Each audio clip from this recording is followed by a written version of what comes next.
I'm Ann Karrick, and we're talking now to Kay Paige, American singer, rapper, actress, writer, content creator.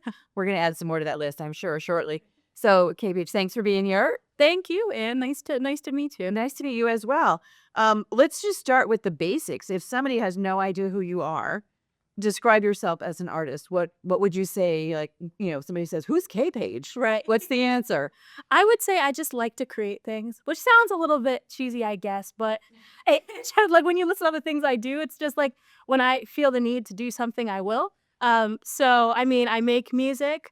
I might slide it and direct my music video, or I write. I enjoy acting and just all those things. I just love being part of a creative process. And Do you have one that you like best, or you kind of like the Ooh, I variety? do. I do like the variety. I guess closest to my heart would be music, but The creating the music. the recording and writing music might be the thing that's, like, closest. The music itself or the words? Ooh, that's a tough question. I think putting them together, honestly. Oh. I think, like, making them fit, taking, a thought or a feeling and being able to translate that to something that also, feels the same way in music and kinda true. Yeah, and have the right music to Exactly. get the same message across. That Right, yeah. That's I have never created music or the words to go for it. we gotta get you on the next track. Appreciate it. Am, gotta get you on the next track, don't say that. All right, I'm up for that. Yeah, So let's talk about the beginnings. Like how did you get into all of this? Because you have this career that has all these different facets.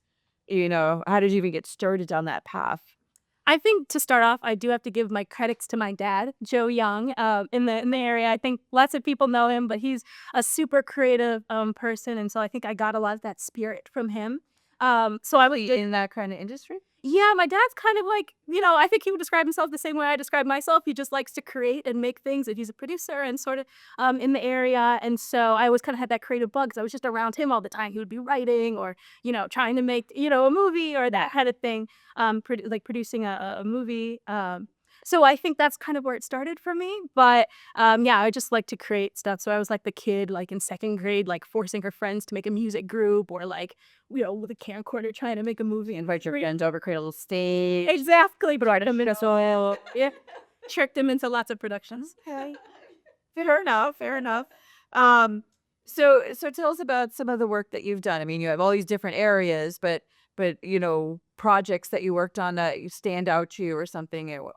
Sure. I think one thing that immediately comes to mind is I really find a lot of value in like cross-cultural media and collaboration. So some of the things that I'm most proud of have been some of my collaborations with people, who maybe don't speak the same language that I do or come from a different culture. Like my song "Same Moon," for example, is something that I was really proud of. Like as an all-around project, I was able to collaborate with some people in a song in French, English, Spanish, and Arabic, and we produced a music video that kind of had a theme around it, this sort of like royal sort of theme, big production. We filmed it in Hartford, in the um in a building. Oh my goodness, the name is escaping me.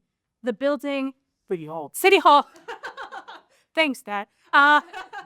City Hall. We filmed in City Hall, and that was pretty exciting. But yeah, just It was the song itself in all those languages? yes. Yeah, so I collaborated with different artists from, different places, so that was something else. Who speak all those languages? I don't speak all those languages myself. I mean, I definitely learn sometimes when I'm, like, making music if I'm singing something in another language, but yeah, I think right now it's, like, English and then, like, a little bit of Spanish and then, like, some Korean. Okay. Basically it. Right. So, and I'm sort of curious, there's all sorts of genres of music and what drew you to rap kind of music? Mhm. I mean, I think part of that I didn't have a choice because it was what I grew up on. So my mom was How you this yeah, my mom, when she would get in the car, would either be hooked on phonics. I don't know if you guys never went this, but it was like basically like, teaching kids their vowels and whatnot. But also it was either that or it was gonna be an old school rap CD. So I didn't have a choice. I was destined to be insane. So for your own listening, do you enjoy other types of music? You have one that's outside of rap. You have like a second that's favorite kind of just for your own listening pleasure? Tough. It depends on the mood. Yeah, it really does. I like I mean I like a little bit of everything. I like a little bit of country. I like like old school, like, R&B and stuff. And I like rock. One of my favorite groups of all time is like the Strokes rock groups. And I like a little bit of Do you think about doing, you know, like a project that's in another genre of music, Yeah. like a country or a rock or something? You don't want to see like my like music files of songs that I've created because it is just like a mess. Like I like to create everything. I'll make a country song and a rock song or something like that. And most of the things I put out are like will be hip hop and sometimes it'll be pop and R&B, but I do like to experiment. And I think those are some of the coolest sounds that are coming from like that experimentation. Not ready to cross over yet to some other one. Yeah. We'll get there eventually. One day I'll push the button and I'll release that country song. So you said that part of the reason you like to do the different cultures is to bring people together. And have you been lucky enough to see the results of that? Because there's sometimes you create it and you feel like it's bringing them together, but you don't always get to see it. Have you had the chance to see that result as well? On a personal level, I definitely saw it immediately, which is what motivated me to do it. So, like, when I was living in South Korea for a while, it was so funny because the first thing that would, like, allow me to connect with people, whether it be, like, students that I was working with, like kids or other adults, it would be, like, music. I was like, "Oh, that's something. There's something there." Um, and so after that, I guess that's the beauty of social media because that was on a personal level, and so maybe I can't see exactly other people's, how it might affect other people or how other people, might take it in on a personal level, but on social media, it's kind of allowed me to see some really cool ways that things have connected to people. Where they've said, "Okay, I didn't know about this music scene," or "I've never thought about listening to music in this language. Let me go check this out. This artist is really cool," and then they find, a whole world of music that they didn't know about. So I think that's really cool. I have to ask, like, why were you living in South Korea? Oh, right. So the usual, I'm going to Omaha, then I went to South Korea. Yeah. And I would say, yeah, I went to but that's what my mom said.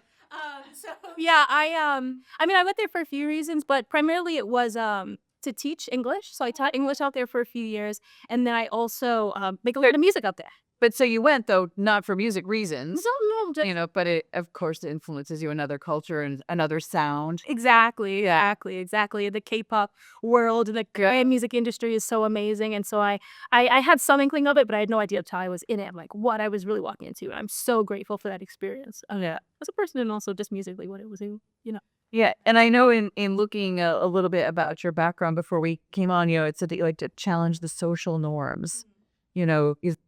Can you elaborate on that a little bit? Sure. I mean, I think there are a couple of ways. I think, like, in the cross-cultural collaborations and multilingual things, sometimes there are things that can maybe challenge people's idea of what can or should exist. Like, I remember when I was first starting to release my cross-cultural music, people were like, "That's not going to work for an artist like you. You need to stick to this or stick to that." So inherently, like, that stuff was, I feel like, kind of challenging that.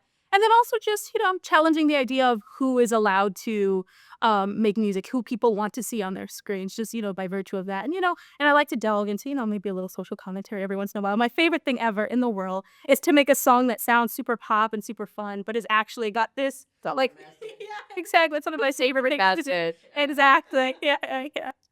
So tell us also, before we run out of time, a viral K-pop reaction to videos. Oh gosh, that is where I got my start. And with my brother, shout out to Tang Sauce and Kyle. I just remember one day we had a music group. We'd formed a music group, and we had filmed a reaction video. One was to like a popular rap cipher, and one was to K-pop because I was moving to Korea. So it was like a fun thing. We had a music group together. I was going to Korea, and I remember I made a video.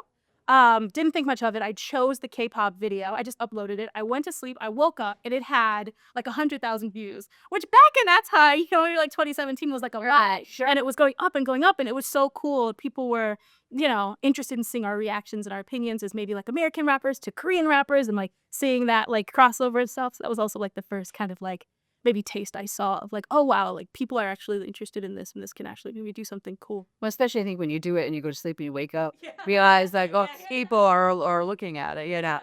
So before we're completely out of time, what's next what's next in the K Paige world? What's coming up, projects or something that we should be looking for? Yeah, I mean, more music. I'm going to be releasing music very soon. In about 8 days, I'll be releasing a track, Always Icers, which is exciting. I'm also excited that I recently joined the Grammy U program, which is the Recording Academy's program for rising faces in the music industry. So I'm super excited about that and doing, projects and attending things with them. So that's huge and something I'll be, posting content about. And I also kind of want to start delving more into like the acting world. So that's also something So we might see you doing some acting. Hopefully. And where can somebody go if they want to find out more about your music and you, the Miss Kay Paige? Where do we go to find out more about the? Honestly, if you just Google Kay Paige, Kaypaige, you'll be able to find my music or my, content And your future acting debut. and my future acting debut, my future IMDb. That's right. Kay Paige, thank you so much. Thank you, Ann. It was great speaking with you.